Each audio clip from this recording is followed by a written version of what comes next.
My name is Ambereen Mirza. I'm the president of Open Global. And today we have with us Najeeb Ghauri, who is our entrepreneur, our philanthropist, and an educationist. He has a very impressive background as one of the first Pakistani company, the first Pakistani company to go public on the NASDAQ stock exchange. He's the founder of Netsol. And we have with us moderating the session, Raheel Bodla, who is a business coach with 20 years of experience based out of Silicon Valley. He completed his undergraduate in aerospace engineering and served in the Pakistan Air Force as a squadron leader for over 10 years. And with that, I'm going to let Raheel do the honors of introducing Najeeb Ghauri.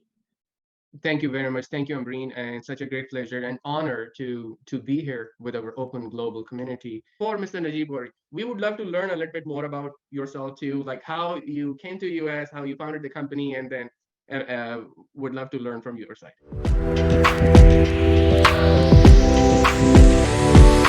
Thank you so much, Raheel and Ambereen. Assalamu alaikum, everyone. You know, I'm a big fan of open communities, and lately for the last few years, I've been active in sitting at different occasions and forums. So I really learned a lot from our younger generations in the US especially. So thank you for this, is a big honor. My journey is interesting. Like everyone has a past and how we come to where we are today. I was actually very ambitious young man in my teens to come to the US for my education in late 70s. And I was determined. My father said, no, beta, I'll go to London because you have your other brothers studying there. Why you want to go to US? You will be alone. But I said, no, I was committed, I was passionate. And so they gave in, and I got my admission in a small college near Champaign-Urbana in Illinois. I got the admission, but the first time when I applied for visa in the hall, they rejected me gracefully. So I went back again after a couple of weeks or so, more documents, they again rejected me politely. They rejected me 4 times for the visa. And the 5th time when they rejected me, I said, okay, maybe it's not going to happen. And then somebody called me from the Lahore consulate, the US consulate, that Mr. Ghauri, you need to come in. We think we made a mistake. We want to look at your application again. So I went there and I got the visa finally after 5 attempts. It basically showed me that I was very determined because I wanted to go and get education. So I came to Illinois, and like any other experience, you go through school and college on campus. I did my 2 years. I had gone after my BA from FC College in Lahore. And then I got admitted to Claremont. Dr. Drucker was the professor, and I was lucky to get to know him.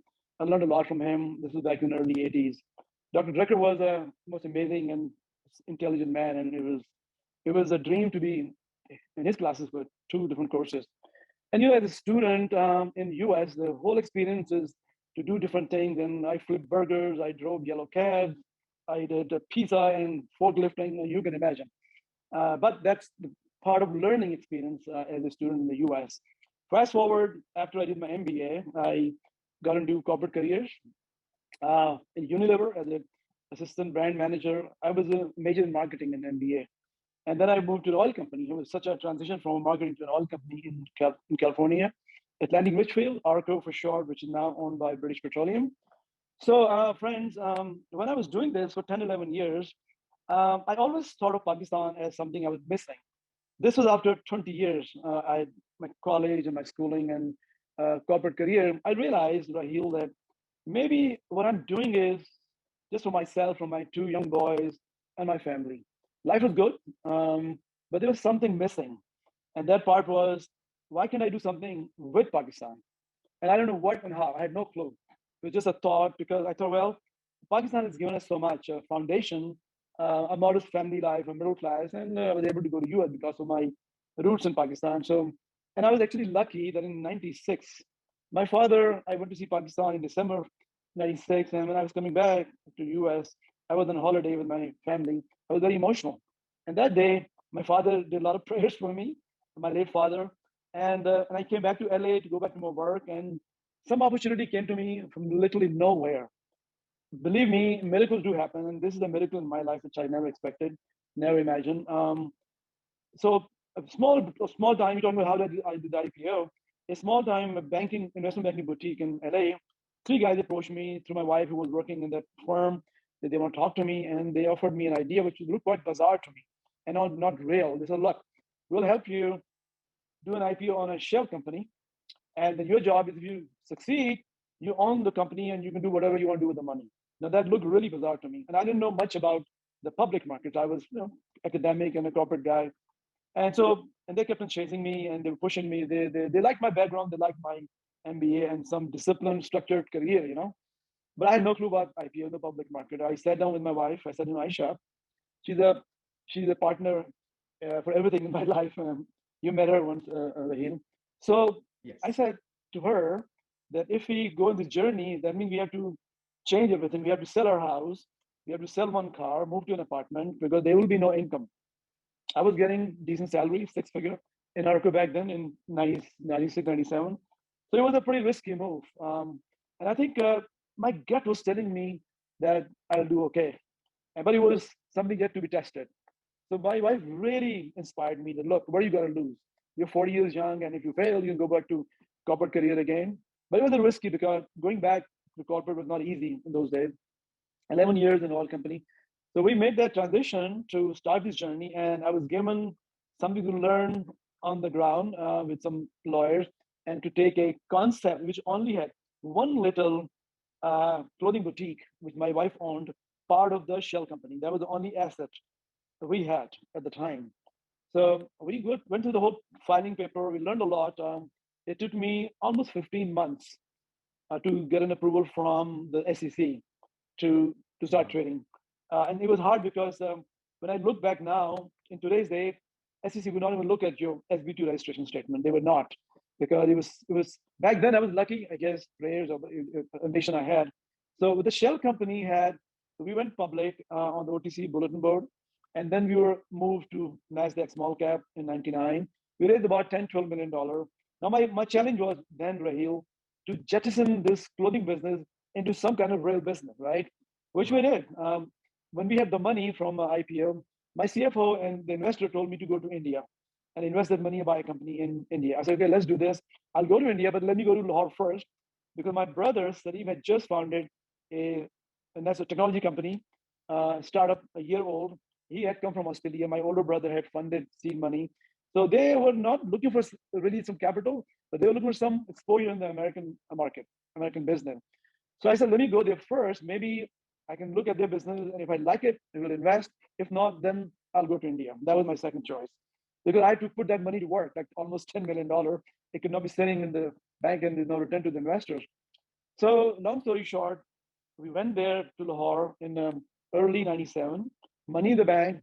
We talked to my brothers, three of them, Salim, Shah, and Naeem, and the Americans went with me. They liked what they saw. They saw a small startup company, a few programmers. They had landed one contract from Mercedes Finance Limited in Thailand. And of course, it was a small shop. The timing could not be better for us. And I showed up as a look, we can partner. And at least I can have one thing. I can trust you with the money. I didn't know anyone else, so where I can park the money and we can see the benefit. So lo and behold, we started the whole journey and invested that money in Lahore, Netsol, and it grew.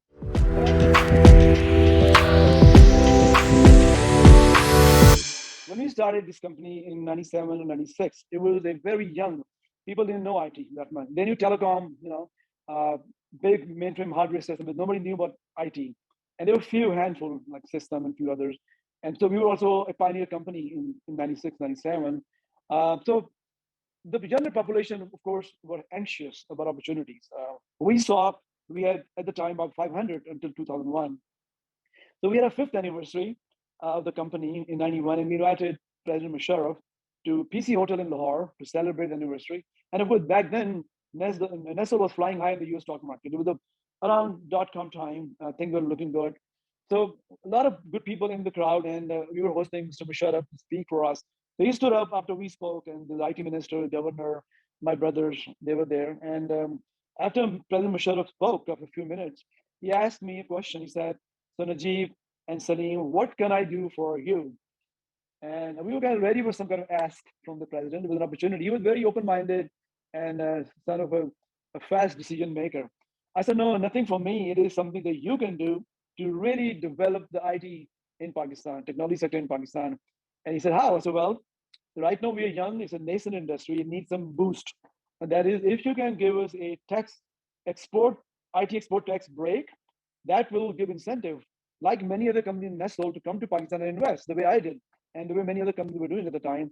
Because back then there was no tax holiday. And believe you me, President Musharraf, right there and then in front of almost 700 people, said, "Oh, really? It will help." I said, "Yeah." He said, "How many years?" I said, "10 years." He said, "How about 15 years?" So that's how he, right on the stage, passed that order or decree. Even the IT minister didn't know what was going on. And what I'm saying is that his decision right that moment really changed the industry. It gave a lot of opportunities and excitement and encouragement for companies to come to Pakistan and invest in that sector, which became now, as you know, in 25 years, grown a lot. A lot of startups companies are doing very, very well. So I think we believe that was the right move by the government, and we benefited. We have a $1.1 billion of exports, right? Because we were able to continue to put their money back in the business instead of paying heavy duty taxes. That's the Right. story about became part of the whole law, actually. Absolutely. You know, look, youngsters, including my son and our wonderful employees, I just came back from Lahore 2 days ago. I had a wonderful meeting with a lot of our youngsters who are doing wonderful things, greater things. They can think differently than when we started the company. And that's all beauty about the young generation. They are way ahead of us. I mean, my boys were born in the IT, beginning of the IT madness in the US in like 90s. We feel that they have ideas, but they lack experience as much as we have. So when you combine the experience versus new ideas, look, the world is transition to our company is now known as a fintech IT company. We're going to rebrand the company to fintech, into mobility, into cloud, SaaS. Yes, old-fashioned license sale, long-term sales cycle. These youngsters think differently, and they think brilliantly. We have to navigate them to use their ideas, empower them, make them, give them the ability to bring new ideas. Why not? Not every idea will do well. Some will fail. Some will do somewhere, and other will be a jackpot. So I think it's a combination of that you value their fresh education, they experience in the Silicon Valley, they go to different forums, and they definitely have new ideas which can really change the future of this company. So I think, to me, I feel this way. The next generation could be better leaders than what we are because they are equipped with more tools and more technologies than we were when we started the company. So it's a win-win to have a next generation play a big part in our company.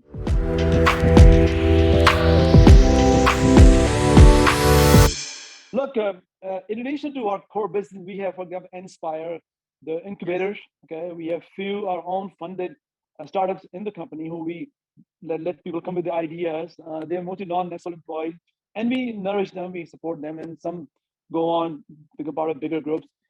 We have many different programs right here in the company. I mean, there's all kind of opportunity in our campus.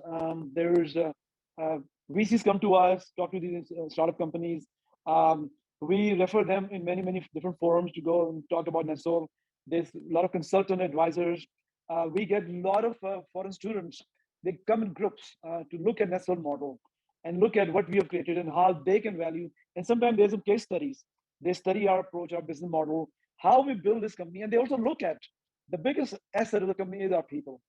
That is the biggest value we have. And that is exactly how Netsol, and not just Netsol, hundreds and thousands of other companies, including startups and bigger companies who have done very, very well. They're not our rival, they are peer group. And we learn from each other so that we can complement to make a bigger and a stronger IT country from Pakistan.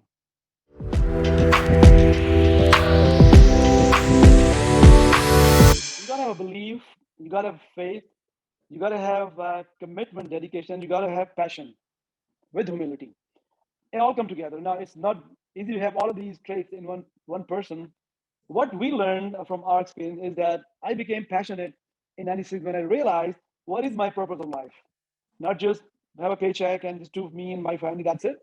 Nothing to do with Pakistan. We complain about Pakistan back then, but we don't do anything for Pakistan ourselves. When we came to US, we had a foundation from our back home.